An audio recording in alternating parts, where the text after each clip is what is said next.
Right now in the West, we live in a dichotomy where you either want to be like the US or you want to be like Europe. And those are pretty much the two social models that have been presented to the Western population in the last 30 to 50 years, especially after the Cold War, obviously. But it was like, oh, the West is winning. And there, especially until 20, 30 years ago, there were virtually no countries outside of the West that were rich, and so you had to choose. Are you going to be like an aggressive capitalist with lots of opportunities and winner takes all kind of mentality like the US, or are you going to be a social welfare commie kind of program where people don't have that much social mobility, but everyone lives kind of a nice life, like Germany or like I don't know. France or Italy or the Nordics, and obviously the Nordics took that to a next level where they have a probably some of the most cohesive and equal societies in the world. And people, like let's say in Latin America or in other countries, they sort of have to choose between one and another. Like there were two promises, you know. There was the American dream. You own a big house in the suburbs, and you have a big, nice family, and you're gonna be able to buy a couple cars, and you're gonna travel, and you're gonna get a 401k and retire. And there's the European dream where it's like you're gonna push having a family for a while, you know, not that religious, and you're gonna have a bit of an Erasmus experience and go to uni, and uni is gonna be free. And then you're gonna travel the world, take a couple of gap years, drink wine, watching over the Eiffel Tower or something, and then eventually settle down in an apartment and maybe have a kid near the city center. Not really need to have a car.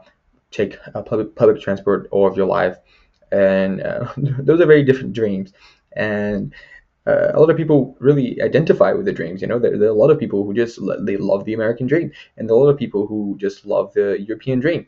But I think that throughout this messy push and pull between those two dreams, those two promises, those two models, there have been a few countries in the West that have sort of created a third route. And I think they've created a third route for a very particular reason. Now, I'm talking about the CANZUK countries. So I'm talking about Canada, New Zealand, Australia, and the UK more broadly. But those countries, because they speak English, they have a very particular relationship with the US, where even though, especially if you talk to Australians, some British people, but I think especially Australians actually, they don't like the US as much. Canada, for most of its history overall, has had a very friendly relationship with the US. And Australia, even though it's legally and like internationally and officially had very good relations, if you talk to individual Aussies, they don't really like the US as much. And it is sort of a like because the U.S. is just so much bigger. If you add up all of the population of those four countries, it's not even half of the population of the U.S. and not even half the economy of the U.S. So it's like the U.S. sort of encompasses all of the English-speaking world, whether the English-speaking world wants it or not. And I mean that culturally, I mean that economically, I mean that in terms of raw uh, soft power as well, and military power and all that.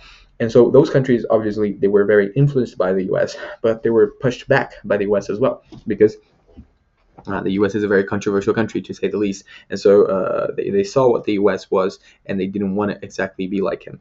So this created a culture that propitiated a what I believe to be a third route, a third economic model that is not the U.S. economic model, and that is not the EU, or let's say European overall economic model.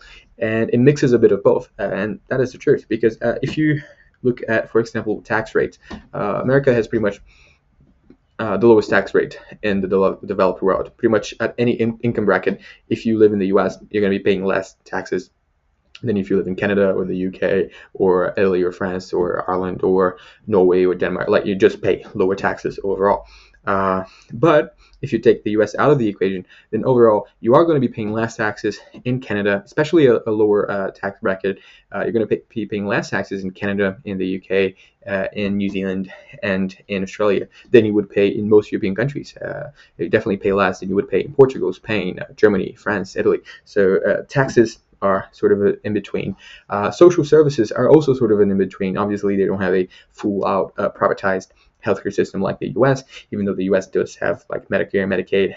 It's somewhat limited, but they don't go as far, for example, as some European countries. By, well, if you go to Germany, uni is free, and you get welfare for just like cleaning your feet or something. And there you go, there's a check. And obviously, Canada, Australia, New Zealand, and the UK, they're a little more strict with that. Where, for example, you do pay tuition, but you don't pay as much tuition as the US, but it's still much more than the most European countries, because they're not all free. But then also social mobility in Canada and Australia. Australia especially, I think it's actually quite flexible, especially since tax brackets, they start to go up at a little bit of a higher rate. That means that you have more of a realistic possibility of achieving that upper middle class life, or even of getting wealthy. Obviously, those countries, New Zealand is known notoriously for being very open to business. Australia as well, Canada to a lesser extent, and the UK to a lesser extent. And so when you add all those little differences up, they kind of add up to a very healthy, I would say, middle ground between America and Europe.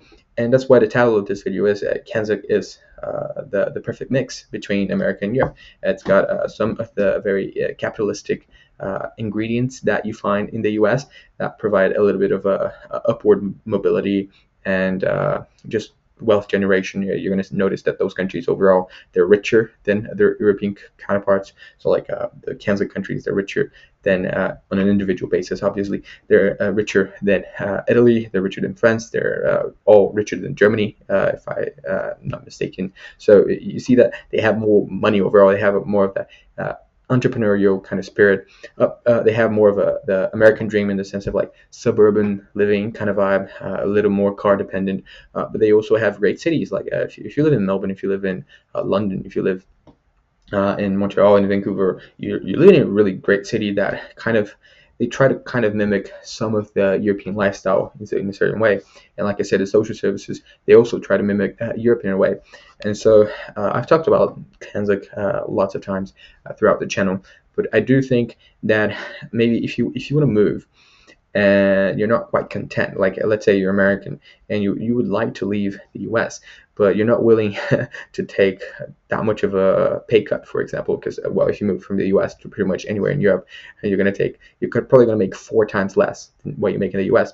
But maybe you could move to Canada and only make half, so it's like, well, instead of 4 times less, like having 2 times less, that might be worth it, or you don't want to have the language barrier, and you can move somewhere that speaks English, or the other way around as well. Like if you're in the EU and you're frustrated that in your country you can't really see yourself making more than 2,500 euros a month or 3,000 euros a month, and it is sort of stagnating in a way, and you speak good English and you want to move somewhere, but come on, you would never move to America, because, well, there's all the things that go on in America, and obviously America is much more violent than Europe. CANZUK countries could be a good middle term for you, and Australia, New Zealand, even the UK, though the UK, it has its own set of problems, doesn't it?